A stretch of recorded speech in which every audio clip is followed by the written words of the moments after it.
All right, let's go on to our next topic. A lot has changed since Toronto Mayor Rob Ford admitted to smoking crack cocaine while in office. Yeah, remember that? And a new documentary on the scandal has us wondering if we would view his story differently in today's climate.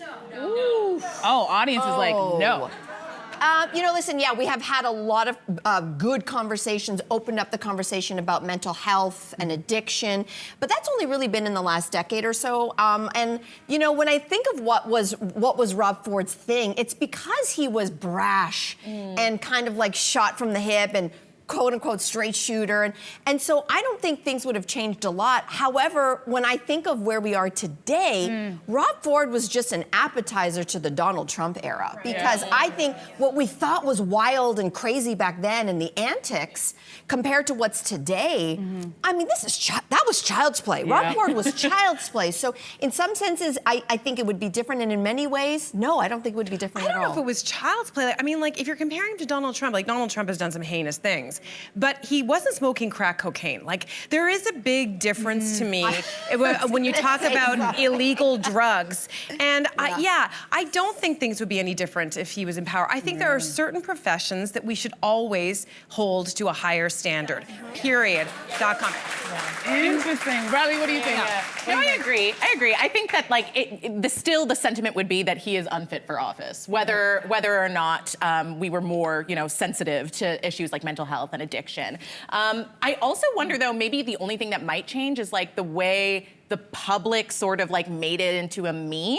I feel like maybe that part would be seen as way more in bad taste these days, making fun of addiction, making fun of mental health.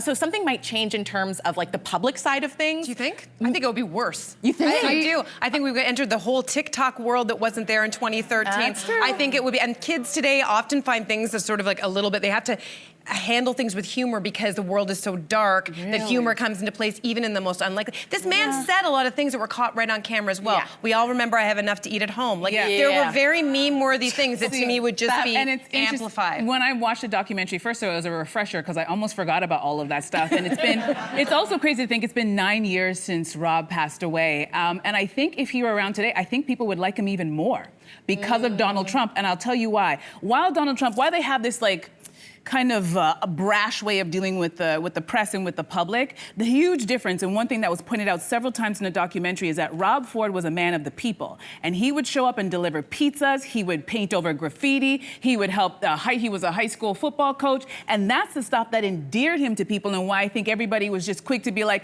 oh yeah, I know he smoked crack, but he's a really good guy. Whereas Donald Trump is the opposite. He's divisive, he doesn't like certain people, he's getting rid of everybody's rights, he's not even paying attention to his own people and starting another war. That, I think, would make people think, you know what, we thought that Rob was bad, but actually Rob's a good guy because he's still thinking about us. He wants to get rid of things. He wants to get rid of all the taxes. And I really do think that people would like him more because of Donald Trump.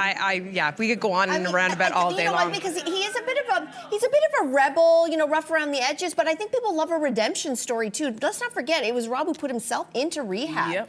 He took himself out of office and said, all right, you know what, I got some issues. We love a redemption story. So there was always something kind of redeeming about him. And people saw themselves in him because he was not perfect. A lot of people identify with him. I have nothing against Rob as an individual. I have a lot of empathy for him. I still think that we need to absolutely remember.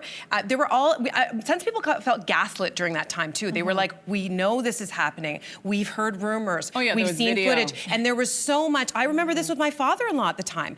We would have arguments. I had a brand new baby. I remember this vividly, just being like, this is not a person that you want holding this city in its hands. There's too many important things. There are homelessness, there's crises going on. It doesn't mean his heart wasn't in the right place, but he did not and should not have been in office during that time, and everybody knew it, and that's that.